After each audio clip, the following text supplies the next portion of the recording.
ሰላም ጤና ይስጥልን ተመልካቾቻችን ከኢሳት ነፃ የህዝብ ሚዲያ ለሚያዝያ 9 2017 ዓ.ም ያዘጋጀናቸው የምሳሳ ዜናዎቻችን ተጀምረዋል። ከዜናዎቹ ጋር ሙሉቀን ሰለሞን ቆይታ አድርጋለሁ። ወደ ቀዳሚ ዜና እንሻገር።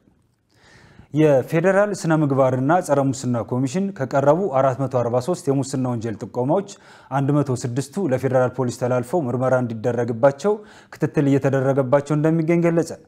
የፌደራል ስነ ምግባርና የጸረ ሙስና ኮሚሽን በ2017 በጀት ዓመት 9 ወራት በሀገሪቱ በተለያዩ ዘርፎች የተመዘገቡ ውጤቶችና የማክሮ ኢኮኖሚ ማሻሻያ ሪፎርሙን ተከትሎ የተገኙ ለውጦችን በተመለከተ ከኮሚሽኑ የሥራ ኃላፊዎችና ሰራተኞች ጋር ውይይት አካሂዷል።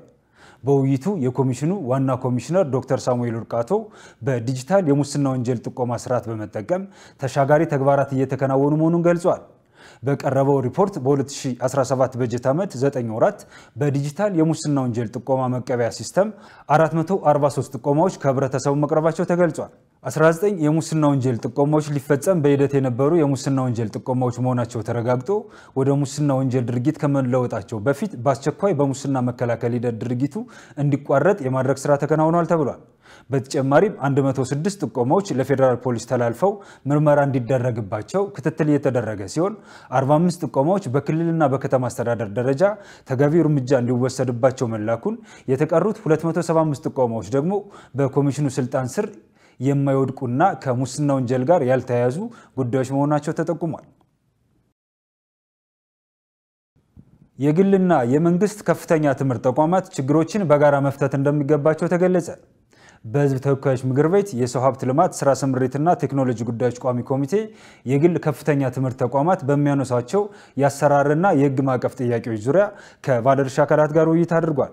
የቋሚ ኮሚቴው ሰብሳቢ ዶክተር ነገሪ ሌንጮ በህብረተሰቡ ዘንድ ለግል ትምህርት ተቋማት የተዛነፈ አመለካከት መኖሩን ጠቅሰው ምንም እንኳን ገንዘብን ብቻ ዓላማ አድርገው የተቋቋሙ ሊኖሩ ቢችሉም በአንጻሩ ሀገር ተረካቢ ትውልድን በማነጽ ረገድ ጉልህ አስተዋጽኦ የሚያበረክቱ በርካታ ተቋማት መኖራቸውን አስገንዝበዋል።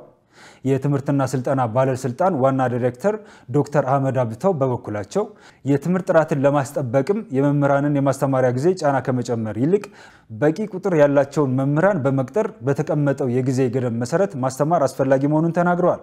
የግል ከፍተኛ ትምህርት ተቋማት ማህበር ቦርድ ፕሬዝዳንት ዶክተር አረጋ ይርዳ እንዳሉትም የትምህርት ዘርፉን የሚቀላቀሉ ባለሀብቶች ዓላማቸው ገንዘብ ብቻ እንደሆነና ስለ ሀገርና ትምህርት እንደማያስቡ ተደርጎ የሚቀርበው አመለካከት የተጋነነ መሆኑን ገልጿል። በተጨማሪም የትምህርትና ስልጠና ባለስልጣን ትኩረቱ ከመንግስት ከፍተኛ ትምህርት ተቋማት ይልቅ በግል ተቋማቱ ላይ ያጋደለ መሆኑን ጠቅሰው አሰራሩ ፍትሃዊና ሚዛናዊ መሆን አለበት ብለዋል። ባለፉት 9 ወራት ለውጭ ባለሀብቶች በተፈቀዱ ንግድ ስራዎች ለመሰማራት 40 የውጭ ባለሀብቶች ኢንቨስትመንት ፈቃድ ማውጣታቸው ተገለጸ። የኢትዮጵያ ኢንቨስትመንት ኮሚሽን ሰራተኞች የ9 ወራት እቅድ አፈጻጸም ሪፖርት ገምግመዋል። የማክሮ ኢኮኖሚ ማሻሻያውን ተከትሎ ለውጭ ባለሀብቶች በተፈቀደ የውጪ ገቢ ጅምላና ችርቻሮ ንግድ ስራዎች ከ260 በላይ የሚሆኑ ባለሀብቶች በዘርፉ ለመሳተፍ ፍላጎት በማሳየት የ78ቱ ፕሮፖዛል ተቀባይነት ያገኘ ሲሆን 40 የውጭ ባለሀብቶች ኢንቨስትመንት ፈቃድ ማውጣት መቻላቸው በሪፖርቱ ተገልጿል። የውጭ ቀጥተኛ ኢንቨስትመንት ፍሰቱ ከባለፈው ዓመት ተመሳሳይ ወቅት ጋር ሲነጻጸርም ብልጫ ያለው ቢሆንም ሀገራችን ካካሄደቻቸው የሪፎርም ስራዎች አንጻር ከዚህ በላይ መስራት እንደሚገባ መመልከቱን ከተቋሙ ያገኘነው መረጃ ያሳያል። የማክሮ ኢኮኖሚ ሪፎርሙ የአምራች ኢንዱስትሪውን የውጭ ምንዛሬና የፋይናንስ አቅርቦት በማሻሻል የዘርፉን አፈጻጸም አሳድጎታል ተባለ። የኢንዱስትሪ ሚኒስትር ዴታ ታረቀኝ ቡሉልታ ለኢዜአ እንደገለጹት ከማክሮ ኢኮኖሚ ማሻሻያው በኋላ የአምራች ኢንዱስትሪ ውጤታማነት እየተሻሻለ መጥቷል ብለዋል። ተዘግተው የነበሩ አምራች ኢንዱስትሪዎችን ወደ ምርት በማስገባትና የማምረት አቅማቸውን በማሳደግ እንዲሻሻሉ ማድረግ መቻሉን አስገንዝበዋል። ከዚህ በፊት የአምራች ኢንዱስትሪው ትልቁ ማነቆ የውጭ ምንዛሬ እጥረት እንደነበር አስታውሰው ሪፎርሙ በቂ የውጭ ምንዛሬ አቅርቦት በመፍጠር የተሻለ የግብዓት አቅርቦት ማግኘት እንዲችሉ አድርጓል ሲል ተናግረዋል። በዚህም ከሪፎርሙ በኋላ በተደረገ የጋራ ርብርብ የአምራች ኢንዱስትሪዎችን የማምረት አቅም ከ60 በመቶ በላይ ማሳደግ መቻሉን ገልጿል።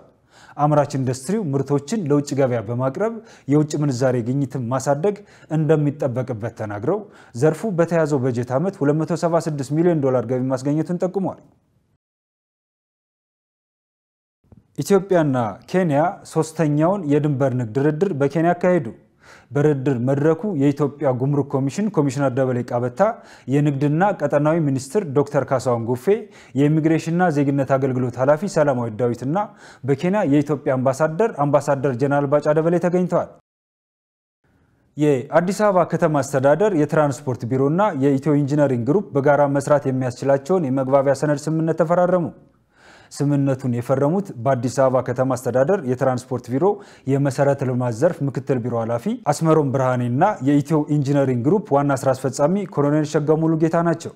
ስምምነቱም የአዲስ አበባ ከተማ አስተዳደር የትራንስፖርት ቢሮ የብስክሌት መጋራትና መስመር አጠቃቀም የጸደቀ ደንብ ላይ መሰረት ያደረገ ነው ተብሏል። ግሩፑ በቅርቡ ማምረት የጀመራቸውን በቻርጅ የሚሰሩ ስኩተሮች እንደ አማራጭ በመጠቀም የትራንስፖርት አቅምን ለመፍጠር በጋራ መስራት የሚያስችል መሆኑን ተመላክቷል። በስምምነቱ ላይ አቶ አስመሮም ብርሃኔ እንደተናገሩት ህብረተሰቡ የሞተር አልባ ትራንስፖርት አካል የሆኑ ብስክሌቶችን የመጠቀም ባህል በማሳደግ የትራፊክ መጨናነቅን መቀነስ እንደሚቻል ገልጸዋል። የኢትዮ ኢንጂነሪንግ ግሩፕ ዋና ስራ አስፈጻሚው ሸጋው ሙሉጌታ በበኩላቸው የስኩተሮችን ምርት መጨመርና በፍጥነት ለተጠቃሚዎች ማድረስ እንደሚገባ ጠቁመዋል። የኢትዮጵያ ኤሌክትሪክ አገልግሎት በመጪው የትንሳኤ በዓል ሊኖር የሚችለውን የኃይል መቆራረጥ ችግር ለመቀነስ የተለያዩ የቅድመ ዝግጅት ስራዎችን እያከናወነ እንደሚገኝ አስታወቀ። በበዓሉ ዋዜማና በዕለቱ የኃይል መቆራረጥና መዋዠቅ ችግር ሳይፈጠር ለተጠቃሚው ለማቅረብ ከተከሰተም አፋጣኝ ምላሽ የሚሰጥ ግብረ ኃይል በየደረጃው በማዋቀር ወደ ስራ መግባቱን ገልጿል። ግብረ ኃይሉ በተደጋጋሚ የኃይል መቆራረጥ ችግር የሚስተዋልባቸውን አካባቢዎች በመለየት በመካከለኛና በዝቅተኛ መስመሮች ላይ ጭነት የማመጣጠንና ሌሎች የቅድመ ጥገና ስራዎች እያከናወነ እንደሚገኝ አስታውቋል። ምንም እንኳን ዝግጅቶች ቢደረጉም የኃይል መቆራረጥ ችግር በከፊልም ቢሆን ሊያጋጥም ስለሚችል ህብረተሰቡ የኃይል ጭነት በማይበዛባቸው ሰዓታት በተለይ ከምሽቱ 4 ሰዓት እስከ ንጋቱ 12 ሰዓት ባሉት ጊዜያት እንዲጠቀም አመልክቷል። የእርድ እንስሳት ንጽህናቸው ባልተጠበቀ ቁሳቁሶችና ስፍራዎች ከሚታረዱ እንስሳት ቆዳና ሌጦ ጋር በሚደረገው ንክኪ ብሎም ስጋውን ለማጓጓዝ በሚያገለግሉ መያዣዎች ምክንያት የተበከለ ስጋ መመገብ ለጤና ጠንቅ መሆኑን ተጠቁሟል። በመሆኑም የትንሳኤን በዓል ምክንያት በማድረግ በህገወጥ መንገድ ታርደው ጤናማነታቸው ካልተረጋገጠ ስጋና የስጋ ውጤቶች ህብረተሰቡ ራሱ እንዲጠብቅ የአዲስ አበባ የአርሶ አደር ከተማ ግብርና ልማት ኮሚሽን አሳስቧል። የህብረተሰቡን ጤና ለመጠበቅ የሚቀርበው ስጋና የስጋ ውጤት በህጋዊ ቄራ ድርጅቶች የምርመራ ሂደትን አልፎ ጤናማነቱ ተረጋግጦ የሚቀርብ መሆን እንዳለበትም ተገልጿል። በተጨማሪም ህብረተሰቡ በህገወጥ መንገድ እርድ ሲፈጽሙና በህገወጥ መንገድ ስጋ ሲያዘዋውሩ የሚያገኟቸው ጥፋተኞች በህግ እንዲጠየቁ ጥቆማዎችን እንዲሰጥ መልእክት ማስተላለፉን ኢፒድ ዘግቧል። ተመልካቾቻችን ከኢሳት ነፃ የህዝብ ሚዲያ ለሰዓቱ ያዘጋጀናቸው ዜናዎቻችን እንደቀጠሉ ናቸው። ወደ ውጭ ዜናዎቻችን እንሻገር። እስራኤል ከተኩስ አቁም ወዲህ ዳግም 500,000 ፍልስጤማውያን ከጋዛ በኃይል ማፈናቀሏ ተገለጸ። በጋዛ በቀጠለው የእስራኤል ጥቃት በርካታ ንጹሃን ፍልስጤማውያን ለህልፈት እየተዳረጉ ሲሆን በትላንትናው ዕለት ምሽት በተፈጸመ የአየር ላይ ጥቃት እንኳን 35 ፍልስጤማውያን ሞተዋል ተብሏል። እንደ ጋዛ የጤና ሚኒስቴር መረጃ መሰረት እስካሁን 51,000 በላይ ፍልስጤማውያን ለህልፈት ተዳርገዋል ሲል አስታውቋል። በእስራኤልና በሐማስ ተደርጎ የነበረውን የተኩስ አቁም ስምምነት ተከትሎ ከተሰደዱበትና ከሸሹበት አካባቢ ወደ ጋዛ የተመለሱ ፍልስጤማውያን ዳግም ሞትና ሽሽት እጣ ፋንታቸው ሆኗል ሲል አልጀዚራ ዘግቧል። በ2015 የኢራን ኒውክሌር ማበልጸግ ላይ ከዓለም ሀያላን ጋር የሞገቱት የመሱድ ፔሽክታሽ ምክትል ፕሬዝዳንት በድርድሩ እንደሚሳተፉ ተነግሯል። በዋሽንግተንና ኢራን መካከል የሁለተኛው ዙር ድርድር ለማድረግ መወሰኑ በመካከላቸው ያለውን ውጥረት ያረግባል ተብሎ ይታመናል። ኢራን ዩራኒየም ማበልጸጓን የሙጥኝ ማለቷን ተከትሎ ከአሜሪካ ጋር ከፍተኛ ሰጣ ገባ ውስጥ ገብተው እንደነበር የሚታወስ ሲሆን የአሜሪካው ፕሬዝዳንት ዶናልድ ትራምፕና አጋሮቻቸው በተደጋጋሚ ኢራንን ከድርጊትሽ ተቆጠቢ የሚል ማስፈራሪያና ዛቻ ሲሰነዝሩ ቆይተዋል።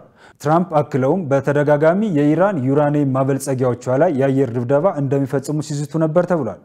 ታዲያ የፊታችን ቅዳሜ ይደረጋል የተባለው ድርድር ለአንድ ክፍለ ዘመን አጋማሽ የዘለቀውን የሁለቱን ሀገራት ጠላትነት ወደ ሰላም ያመራል የሚል ተስፋ ተጥሎበታል። ዘገባው የኢፒ ኒውስ ነው። ተመልካቾቻችን ከኢሳት ነፃ የህዝብ ሚዲያ ለሚያዝያ 9 2017 ዓ.ም ያዘጋጀናቸው የቀን ዜናዎቻችን የተከታተሏቸውን ይመስሉ ነበር። ከዜናዎቹ ጋር ሙሉቀን ሰለሞን አብሬያችሁ ቆየው። መልካም ጊዜ ይሁንላችሁ።